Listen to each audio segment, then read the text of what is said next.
In this week's show, we are talking about conspiracy theories again, but what we're really discussing is the rise of Alex Jones style radio shows and podcasts out in the media. And the reason that we started our show, The Mystic and the Skeptic, is because we wanted to debunk some of these conspiracy theories as well as educate people and inform them of rational ways of dealing with reality, with information, and really getting people to expand their horizons and not get caught up in the sound bites. On our show, we have our expert on scientific knowledge and inquiry, Brian Dunning. He's been in the show several times to discuss different topics, and every time I invite him on the show, he's ready to go. I'm very happy to hear that he believes in what we're doing and that he's available to discuss these issues. So welcome again, Brian, to our show. Hey, thank you. Great to be here, as always. So on the day was February 6th this year. I listen to podcasts. Sometimes I listen to the radio. And I often do not call the people by their names or criticize people directly, but I have to do it this time because after all the propaganda we've been hearing and all the claims of fake news and stuff like that, now the battle for truth is intensifying because now things that used to be in the fringe and used to be considered part of the lunatics mentality, now they're becoming to the forefront. And what I find problematic on these conspiracy shows that are in AM radio is that they don't have disclaimers such as this is for entertainment purposes, this is just some type of brainstorming or going with the flow. They usually have guests and they just let them rant, and the questions always are like leading questions going back to the same topic. But in this episode that I listened to of Ground Zero with Clyde Lewis, he did a monologue that went on for like an hour, talking about all kinds of random things. And then when people called to deal with the subject, he was feeding into their fears. And to me, that's the biggest conflict, that not only do they let people rant, they're actually giving them ammo to have more type of bigotry and stereotypes about certain groups. So tell us, Brian, have you been following the whole Alex Jones debacle? And is the more that people get censored or sued for spreading slander, do they become more popular, or are people keeping them accountable? Well, I'm not aware of anyone being censored for anything, but I mean, certainly the more that they appeal to their base, the more their popularity will continue. You talked about the shows like this. Should they run disclaimers that it's not real information, it's just for entertainment? No, they see it as real entertainment. Alex Jones, there's a lot of debate whether people believe that he actually believes what he talks about, or whether it's all just an act. I'm not 100% convinced either way, but for the vast majority of these people, no, they're very much they believe every word that they say, and they believe it very passionately. So that other people who feel the same way are going to seek out confirming information and kind of stoke their own belief system. That's just the way people work worldwide, whatever it is that they're passionate about. Well, what happened with Alex Jones? I only have a surface knowledge of it, but he's been spouting conspiracy theories regarding the Sandy Hook Elementary shooting, and he got sued by the parents of the children who were killed. He was saying that it was a hoax and it was propaganda, whatever. But then he got censored on YouTube Well, YouTube's a private company. They can't censor somebody. I mean, censorship is when a government makes it illegal to say certain things. That's never been the case with Alex Jones or any other conspiracy theorist that I'm aware of. Okay, so the official definition of censorship is that it has to come from higher sources. It's a government making certain types of speech illegal. Yeah, that's censorship. It's I got accused of censorship when I stopped allowing comments on Skeptoid.com because it was just turning into a big graffiti sheet for anti-Semites and 9/11 truthers to spread their nonsense. So I said, I don't want my website to be promoting this, so I turned it off. Well, it's my website. It's completely up to me what I choose to show to people or not. I'm not the government. I'm not making their speech illegal. I'm just kicking them off of my website. Those are two unrelated things. YouTube did the same thing. Uh, I believe Facebook and Twitter did the same thing as well. And that's also not censorship. That's just people who don't care for what he has to say deciding to stop giving him a platform. Well, it's interesting because the progressive shows that I listen to, like Jimmy Dore, who's a comedian, he was like enraged that if they can do that to Alex Jones, then they can do that to other people they don't agree with. But it came into they had a set of rules. Like there's all kinds of anti-Semitic stuff on YouTube that they're never gonna get rid of, and they're always gonna hide behind free speech. But when it became like ongoing and him becoming rich out of the pain of people losing their children, then they have like a secret committee that decided to boot him out. And that's what it was enraging. Also, my other guest on the show that I've had, the Thinking Atheist, was very upset that if they can censor Alex Jones, then they can so-called censor anyone on these platforms. But it goes back to the community rules.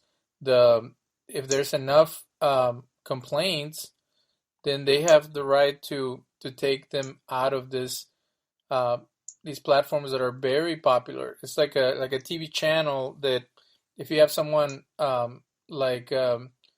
was the name of that commentator on CNN that was always talking bad about immigrants and he got dumped? He's now with Fox News, but all he would do is like push similar conspiracy theories as the current president, that there's an invasion and things like that. And then after a while, enough companies complain and they took him out.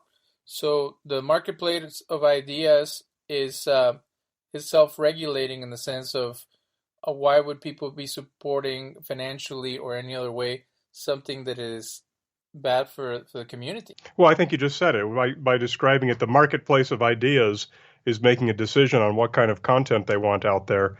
That's the exact opposite of censorship. Censorship is top down. That's the government saying this type of speech is illegal and may not be shown anywhere.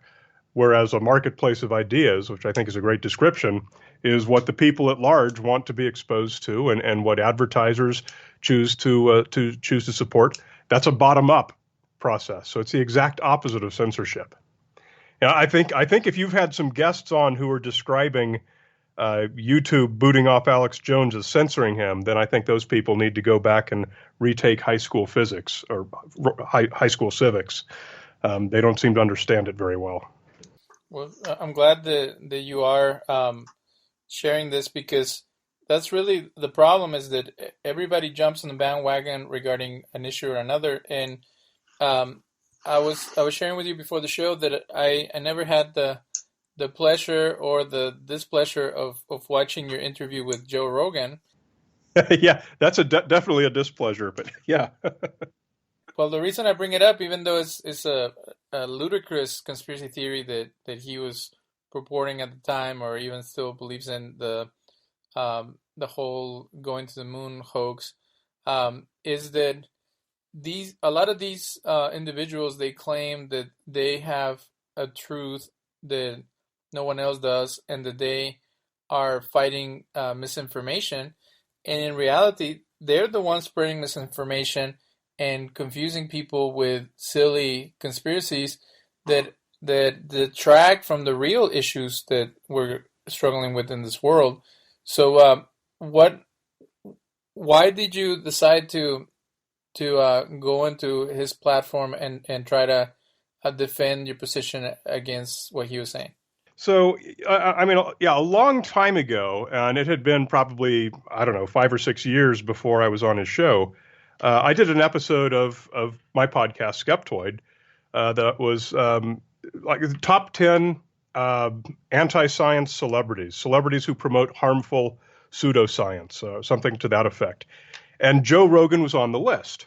And the reason I had him on the list was because at that time, and this had been a number of years ago, he was a fairly tireless promoter of quite a few different conspiracy theories.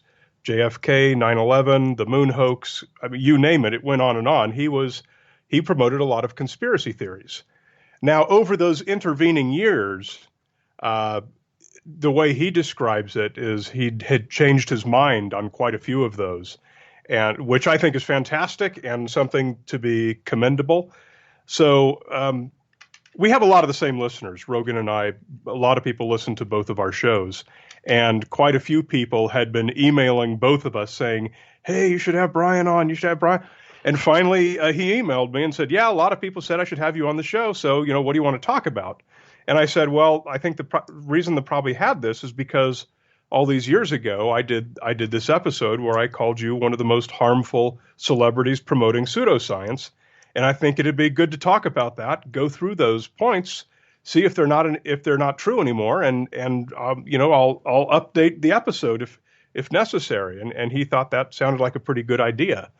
And so I went on, and unfortunately, as you saw, it just went from bad to worse. It was 3 hours of bickering and circular, repetitive. It was pretty grim, and it was not at all friendly. Although he was very friendly to me personally when I was there, and although they did release the 3 hour version. They also released a 24-minute edit of it, which has, last I checked, it had more than 10 times as many views, millions of views. And that 24-minute edit was very deceptively edited from the beginning to end, trying to make me sound like a complete idiot and like a complete jerk. And I think they did that just because they were upset that I went on specifically to challenge him. So, I mean, everything about that was just wrong, and I wish we could have done it again. I probably wouldn't do it again, but I was really sad because he's got such a huge audience that it had a lot of potential to do a lot of good, because all of his listeners are not conspiracy theorists, but pretty much all the conspiracy theorists out there listen to his show. And it would have been a great opportunity to reach them. And instead, he pretty much he denied a lot of the things that he'd said in the past, which simply was untrue. And he started it off with basically a 20-minute presentation to me on why Building 7 does look like a controlled demolition. In my mind, that's not trying to illuminate the listeners who are conspiracy theorists. That's making a bad situation worse. And so it was a really unfortunate show. I wish we had the chance to do it again, get off on the right foot. I don't even know if that's possible anymore. I don't think so. Certainly it's not as long as they've got that deceptively edited version up on YouTube. In fact, that incident, that deceptively edited version, was a large part of the inspiration behind the documentary film that my nonprofit, Skeptoid Media, that we're executive producing right now. We're actually in our last week of filming interviews. We're going around 3 countries, I think, and interviewing scientists who have been on these TV shows and been deceptively edited or misquoted or edited out of context, by TV producers trying to make a something like Ancient Aliens, something that's about very bad science. And it harms the reputation of the shows. It harms the reputation of the scientists. And it's a terrifying documentary that we're making. And, at least I have Rogan to thank for that, for giving me the motivation to get off my butt and do something about this practice of deceptive editing, because it's pretty harmful to the public intellect. And I think I just gave you a really, really long answer to a short question.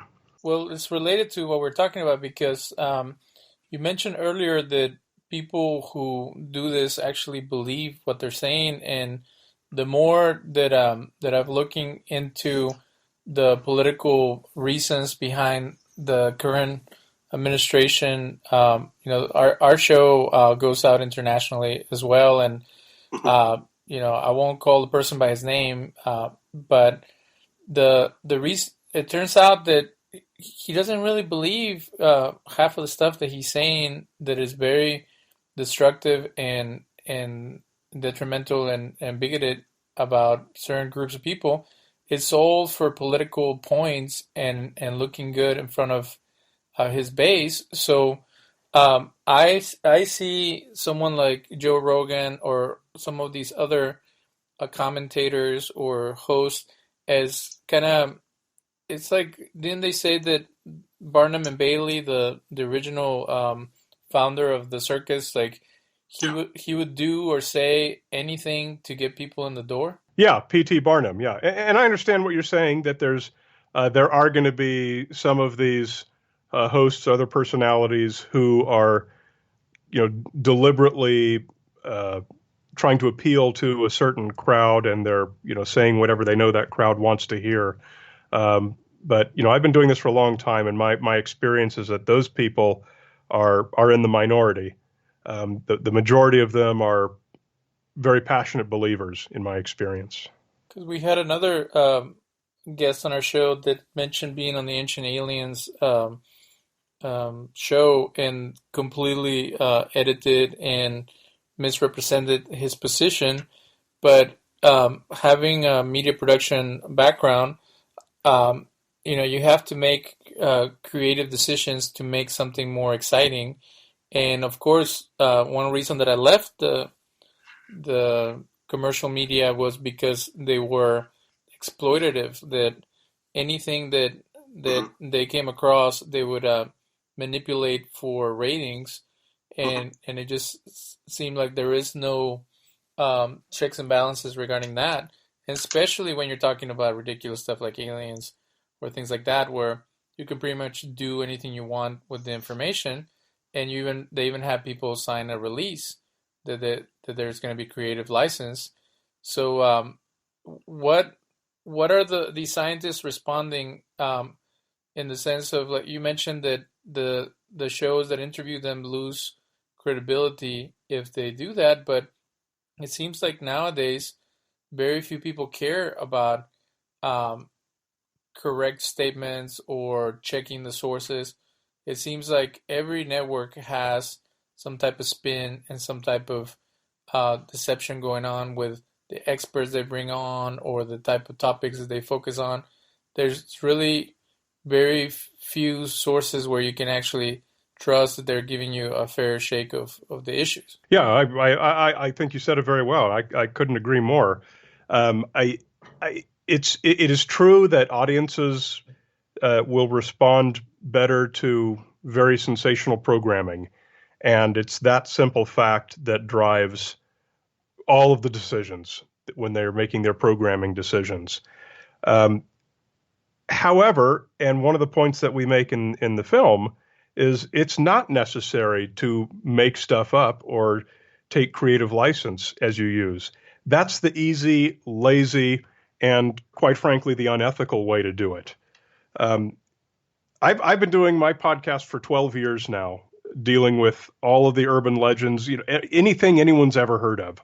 I've done an episode of it on the show, and I find an absolutely fascinating solution in the true solution to the mystery, finding out what really happened, what is really going on at Oak Island, instead of the nonsense that they put on the TV show. Now, that takes a lot of hard work and research to come up with that angle. And it also takes an understanding of things like sociology to find out how and why people prefer to believe this sort of easy, sensationalized version of the show, and what is it that we can give them that's even better than that, that's even more sensational, and that's true, and that teaches them an interesting lesson in how we know what we know. Now, that takes a lot more work. And too often, these producers and directors just aren't interested in going to any extra work when they can just say, hey, aliens built the pyramids. Isn't that amazing? That's the reality. And it's harmful because we have a generation of people growing up believing just ridiculous nonsense because they heard it on the History Channel or the Science Channel or Nat Geo or the Travel Channel or Discovery Channel. And these are networks that bill themselves as promoting science programming. I remember one time when the History Channel was very publicly caught in a very flagrant screw up. They sent out a tweet that saying, accuracy of historical information is of primary importance to me, and we'll investigate this fully, how this happened. And of course, that's the last anyone ever heard of it. It's simply that they need to do better. They need to stop misquoting and badly editing reputable scientists to try and make it sound like they support the idea of aliens building the pyramids. And they just simply need to sit down and do some work. Find out what is the valuable lesson to be learned in this story, and how can we tell that story in a fascinating way that gets viewers interested. That requires creativity and thought, and too many people are not willing to put in that work.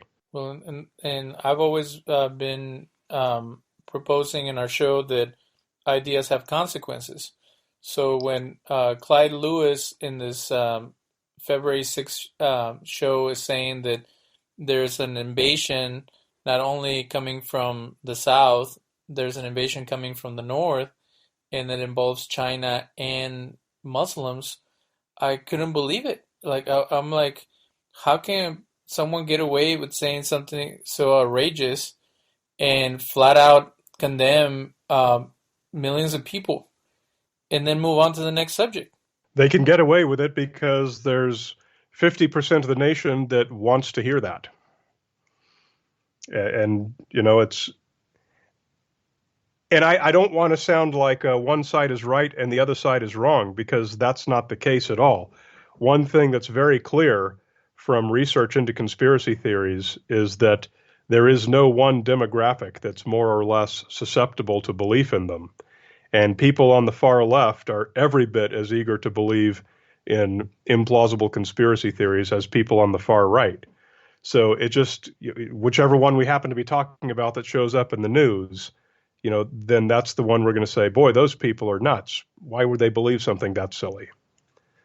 So I'm not taking partisan sides here. In fact, that's the most important point, is that there are no partisan sides to conspiratorial thinking. Well, I contacted you because a friend of mine got into it with family members about the USS Liberty, and I hadn't done any research on it, but I knew that it was a point of contention coming from certain type of people, and then it ended up being true. Like once I started doing research, but it was disappointing that someone who's known as a consumer advocate and intellectual, such as Ralph Nader, was pushing that type of conspiracy that the U.S. Liberty was bombed on purpose, and that there's a conspiracy with Israelis, Jewish Americans, and John McCain, out of all people, to hide the truth. And it's like, why does he even have to go there when there's so many other issues that he's brought up regarding safety, regarding the politics being corrupt and stuff like that? So it's funny that you find out that people who are heroic in some ways are conspiratorial in others. Yeah, well, I think that's a really important lesson to learn. And something that I've said from time to time is that we are all conspiracy theorists, because there is something that I believe, there is something that you believe, that someone who's the polar opposite of us is going to say that's not true, and they thoroughly believe that it's not true, and they may be right. The first step to being intellectually honest is acknowledging that you believe some things that are wrong. I don't know what they are, but I know I believe some of the things I believe are wrong. I would love to know what they are so that I could correct them, but I don't. And as long as I do, there is something that I could talk about that someone else is going to consider that to be a conspiracy theory, and that I'm a nutty conspiracy